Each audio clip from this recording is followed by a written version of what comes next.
Hello, everyone.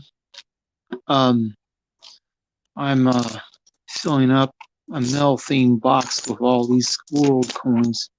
Most of these are Mexican coins. There's a couple French and a Italian coin. I'll put them in this container, which is starting to get pretty full of coins.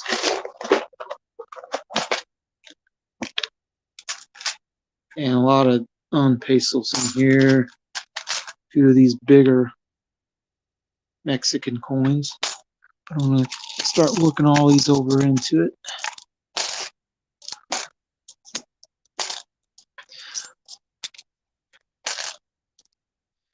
These are kind of neat. Several 59 ones, but this is a 67. Same design, copper. What I am going to do for now is leave this one out because I want to keep this for a different purpose. There's at least a couple pounds in this. You can kind of see how many there are in here. Enough to fill up the bottom of the Mel-themed box. I'm going to put them in once I get more. But let's look at something else. This particular, hello, old country coin collector. This particular quarter, I gave a barber dime to one of the guys I see at the coin dealer all the time. Saw him today, actually.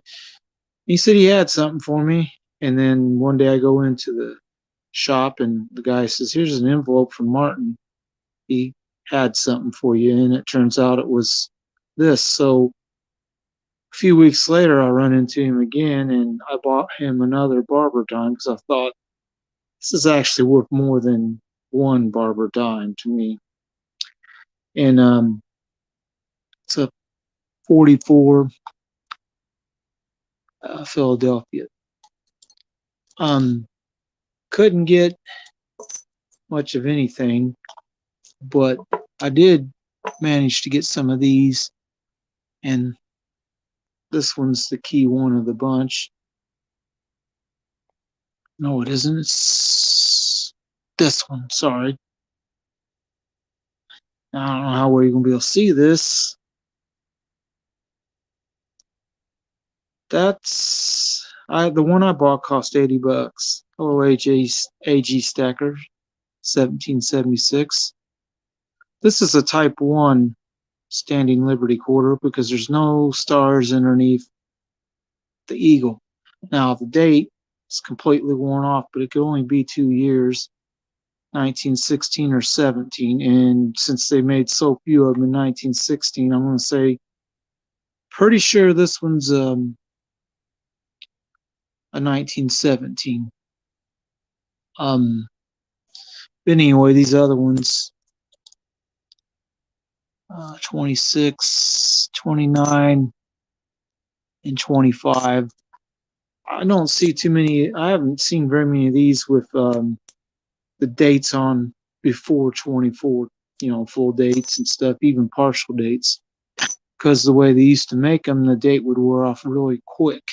So they changed and recessed the date slightly so it didn't wear off as fast. Yeah, well, the Type 1, if you can get one that is, got the full date, it's probably going to be expensive. I mean, most of these ones that are pre-24 like this, the date wears off real fast.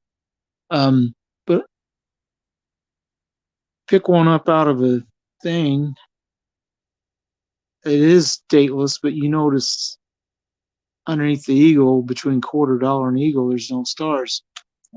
The newer one, the eagle's slightly higher on the coin, and there's 3 stars there. So that's how you tell them, the Type 1 ones real quick. If did you go on a trip or something?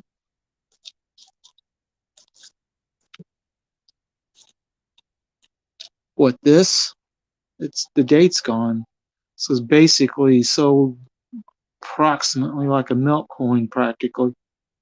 not very much. Lately I can't get quarters for much less than about $5.50 or so at a shop that had, ones like this, you know, and dimes have been $2.30 for bare minimum. These were $5 a piece, and they're going into the treasure chest. Although the Type 1 one I'm going to keep out and substitute a different quarter for it. What I hoped to find today when I went to my coin dealer was another one like this that has a hole drilled into it and will be cheap. Oh, well, yeah, I think I remember you saying something about that.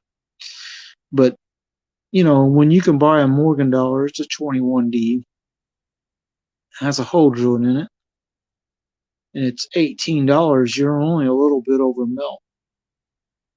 I mean, it's probably lost at least a gram, maybe, because of a little bit of wear plus the hole.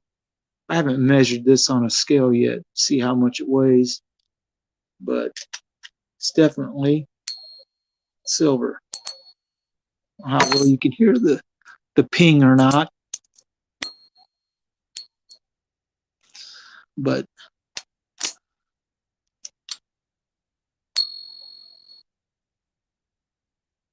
yeah, I don't online order hardly anything. This is something I bought online recently.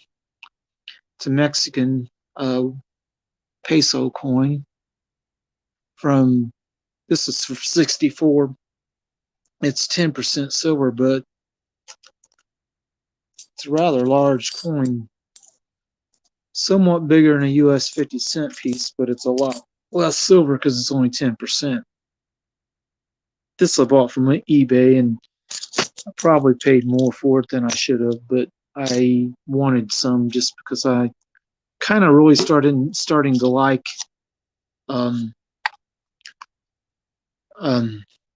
Mexican coins, silver or non-silver. This, I thought these were neat. These are from India, and they're made out of aluminum. Anyway, my coin dealer had a whole row of them. They're all brilliant uncirculated ones. Let's see if I can get the design pulled up here where you can see it. It's kind of neat looking. There's a whole tube of them, so I'm like, well, how much does he want for it? Now, I looked them up on my cell phone to see how much people were off. The price people were asking for these online was all over the place, and a lot more than what I ended up paying for this whole row. I paid $15 to get the whole row of them. I didn't know, I didn't think that was too horrible. I mean, it is pricey. Now, bought these, and you can see the price. This one says AU, says $3.75. And this one says Choice AU, good luster. Nice looking mercury dime. The ones I got recently that were BU, or he said they were $6, so a little bit less. Don't buy any paper money very often, but these I thought were neat. These are from Bosnia and Herzegovina. It's this one's a 50 dinara. Pediset dinara. Not sure. This is 100 one. I got two of the 100 ones. They're really not worth much. And the design looks like someone used a spirograph to make that design on the. But I don't, like I said, I don't buy a whole lot of, paper. But I thought those looked pretty cool. Yes, $3, $4. Why not? Bought this glass gemstone thing, and took a while for them to deliver it. So they refunded me the shipping costs, so I got it for just what the price was on the Amazon, which was about $8.50 maybe. And it turns out the one guy who's a jeweler and a coin dealer, that's where I bought these. He had the exact same one. Now he had some bigger ones in his display case to show. He had one that was probably about 4 inches across. And this one I bought from a different jeweler. It's kind of a yellowish orange, although it looks very red when it's sitting on the red towel. But, I don't know how long I'm planning on staying live tonight, but I'm going to pull this one out of this little holder. I thought it was kind of silly that someone actually spent time to make this little label for it. When it turns out the coin it's a Greek coin, and it says extra fine on it, but it's a sailing ship design. That's pretty cool looking. I really like sailing ship coins. I just got another one of these today, Portuguese. I guess that depicts a Portuguese man of war ship. It's a 67, and it says $5 sign 00. I'm not sure what value it's supposed to be, but it came out of a bin of world coins for 20 cents. That's how much this one cost too. It's a Greek coin. I don't know what 1978 apparently. But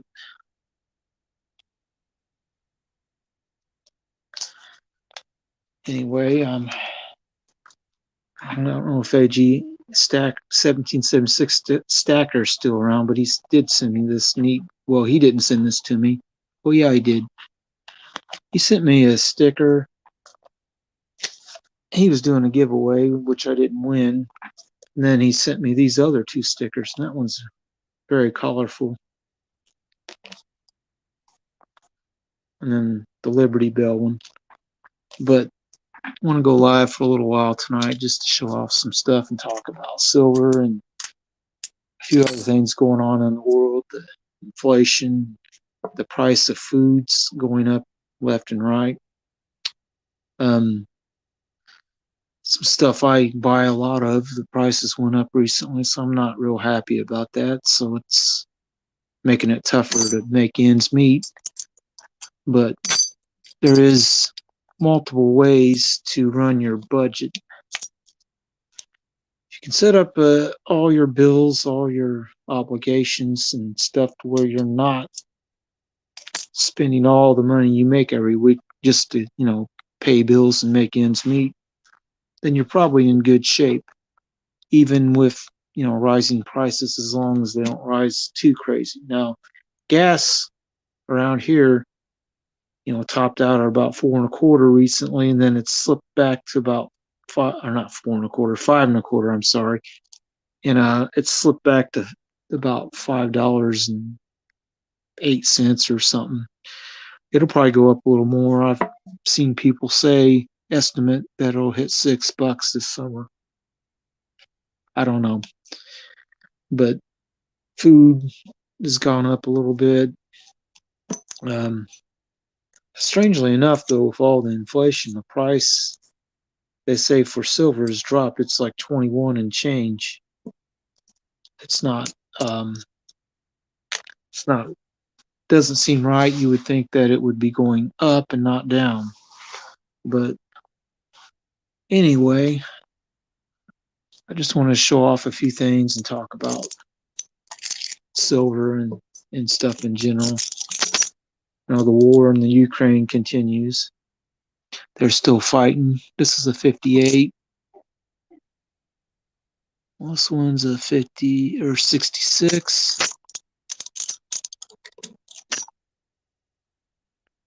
1960. 62. And 64. And these are only 10% silver, but they do ping kind of nice. It rings for a while. It's harder to ping test something like a quarter.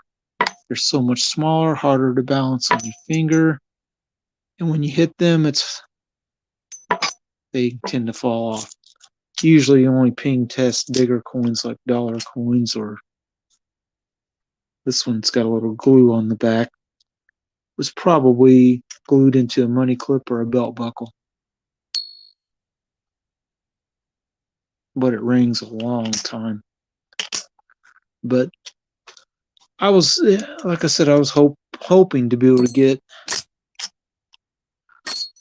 maybe another one that was in a belt buckle. This cost me $20 a few weeks ago. On this one last weekend, I bought it for $18 with a hole drilled in it. I was hoping he'd have another one, but he didn't. He's got some problems going on. He's an older guy, and his wife is not doing the best, so it's made it harder for him to concentrate and deal with doing much coins lately. So might be hard to get some, but this guy I bought these from, the jeweler in the coin dealer.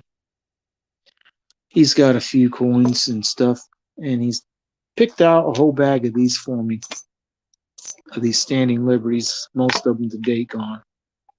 So I'm going to go ahead and pick up more of them in the next few weeks. So if you're watching my treasure chest challenge videos, you'll see me add more of these to the stack. Stack's getting to be pretty good size now. With these, though, the Washington quarter, I don't know how well you'll be able to see this. Seems to be just a tiny bit thicker, and it's worn less, so that stands to reason. Anyway, I've went on for a little bit. I'm going to go ahead and end this live stream because I'm starting to get hungry, and it's getting towards, late supper. Anyway, I hope you all have a good day, and I will see you next time.